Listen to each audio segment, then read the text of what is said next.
बीडमध्ये आरक्षणाच्या उपवर्गीकरणाच्या विरोधामध्ये आज भव्य अशा प्रकारचा मोर्चा झाला। पण या मोर्चामध्ये एक महत्त्वपूर्ण बाब अशी झालेली आहे की बौद्ध समाज किंवा आरक्षणाच्या उपवर्गीकरणाला विरोध करणारे जे 58 जात समूह आहेत, हे जात समूह मातंग समाजाच्या कल्याणाच्या विरोधामध्ये नाहीत, ही बाब प्रकर्षाने जाणवली। आणि या मोर्चामध्ये मातंग समाजाच्या अनुषंगाने एक महत्त्वाची मागणी देखील करण्यात आलेली आहे।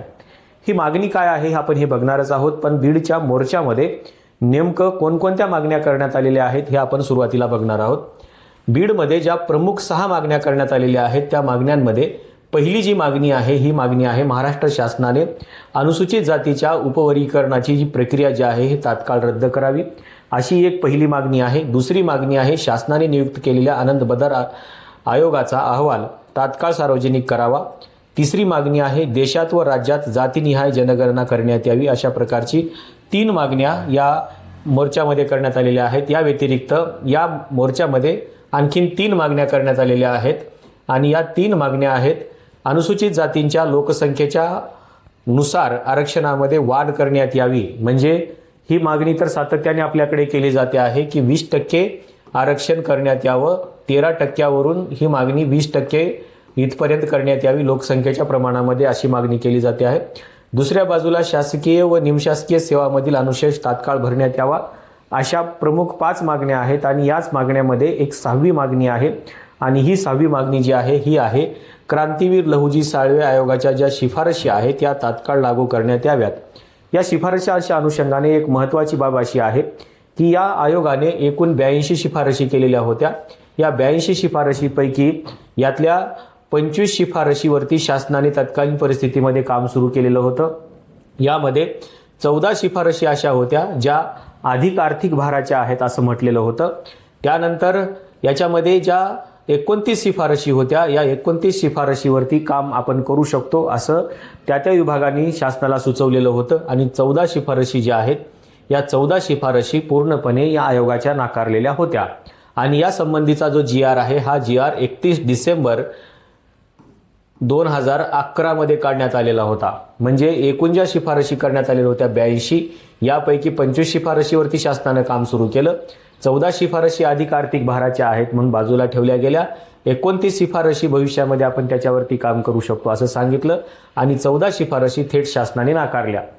आणि याच्यापैकी ज्या काही शिफारशी आहेत या सगळ्या शिफारशी जर गृहीत धरल्या तर याच्यामधल्या जवळपास 62 शिफारशी या तात्काळ लागू करण्यात आलेल्या होत्या। पण 14 शिफारशी ज्या आहेत ना, या 14 शिफारशी अधिक आर्थिक भाराच्या आहेत म्हणून शासनाने नाकारलेल्या होत्या।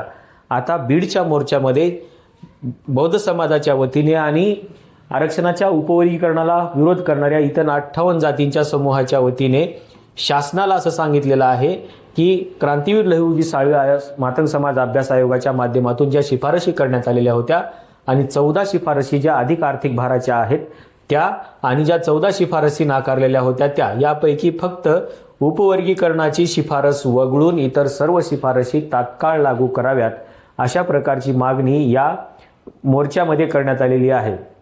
त्याच्यामुळे बौद्ध समाज हा मातंग समाजाच्या कल्याणाच्या कधीही विरोधामध्ये नव्हता, तो राहणारही नाही आणि त्या अनुषंगाने कुठलीही पावलं बौद्ध समाज किंवा इतर जे काही अनुसूचित जातीमधल्या 58 जाती आहेत ह्या कुठलीही पावलं उचलणार नाहीत। त्याचं कारण असं आहे की या मातंग समाज अभ्यास आयोगाच्या माध्यमातून त्या जातीला त्यांचं कल्याण करण्याच्या अनुषंगाने ज्या शिफारसी करण्यात आलेल्या आहेत त्या महत्त्वाच्या आहेत, त्याला कधीही विरोध झाला नाही आणि होणारही नाही। आणि हा विरोधाचा भागच नाही आहे। विरोधाचा भाग कुठे आहे की अनुसूचित जातीच्या ज्या 59 जातींना हे आरक्षण देण्यात आलेलं आहे याच्यामधली फूट ही आरक्षणाला संपवण्याकडे जाऊ शकते आणि आपली जी ऐक्य आहे शेड्यूल्ड कास्टचं हे ऐक्य देखील संपुष्टात येऊ शकतं।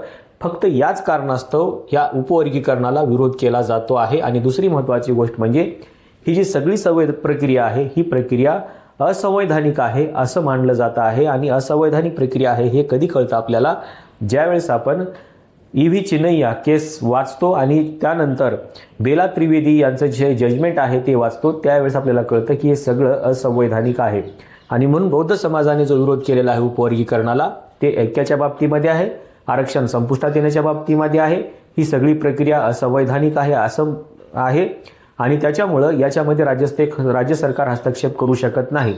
या ज्या काही प्रमुख मागण्या आहेत या मागण्यांच्या संदर्भामध्ये आणि बदर समितीचा जो अहवाल आहे हा अहवाल सातत्याने झाकून ठेवला जातो आहे, त्याच्यामध्ये काहीतरी काळबेरं असण्याची शक्यता आहे आणि म्हणून हे सगळी जी प्रक्रिया आहे या प्रक्रियेला अनुसूचित जातीतल्या 58 समूहांनी विरोध केलेला आहे. मातंग समाजाच्या शिफारशीला विरोध म्हणून विरोध केलेला नाही, तर हा विरोध या सगळ्या प्रक्रियेला का आहे याची ही महत्त्वाची कारणं आहेत.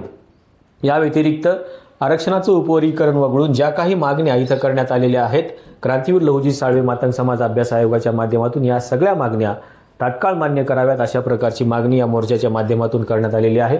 आणि महाराष्ट्रातल्या इतर 58 अनुसूचित जातीमधल्या जातींची देखील हीच मागणी आहे की एवढं एक वगळून बाकीच्या सर्व मागण्या मान्य करण्यात याव्यात आणि ही जी काही असंवैधानिक प्रक्रिया आहे ही असंवैधानिक प्रक्रिया तात्काळ थांबवावी. जर करायचंच असेल तर यावरती काम संसदेनं करावं, राष्ट्रपतींच्या अधिकारांमध्ये जे काही येतं त्या अधिकाराच्या माध्यमातून करावं. याला कोणताही विरोध नाही, पण जर आता अशा प्रकारच्या असंवैधानिक प्रक्रिया पार पाडू लागल्या तर यामुळे देशाच्या संविधानाच्या मूलभूत चौकटीला धोका निर्माण होऊ शकतो आणि म्हणून बौद्ध समाज हा सातत्याने संविधानाच्या बाजूने उभा राहिलेला समुदाय आहे आणि म्हणून बौद्ध समुदायाने या सगळ्या प्रक्रियेला विरोध केलेला आहे. मातंग समाजाला या समुदायाचा कुठलाही विरोध नाही आणि त्याचीच प्रचिती आपल्याला बीडच्या या मोर्चामध्ये आलेली आहे. आणि या मोर्चाने मातंग समाजाच्या कल्याणाच्या ज्या काही शिफारशी या क्रांतीवीर लहुजी साळवे मातंग समाज अभ्यास आयोगामध्ये केलेल्या आहेत त्या तात्काळ लागू करण्याची मागणी या मोर्चामध्ये करण्यात आलेली आहे.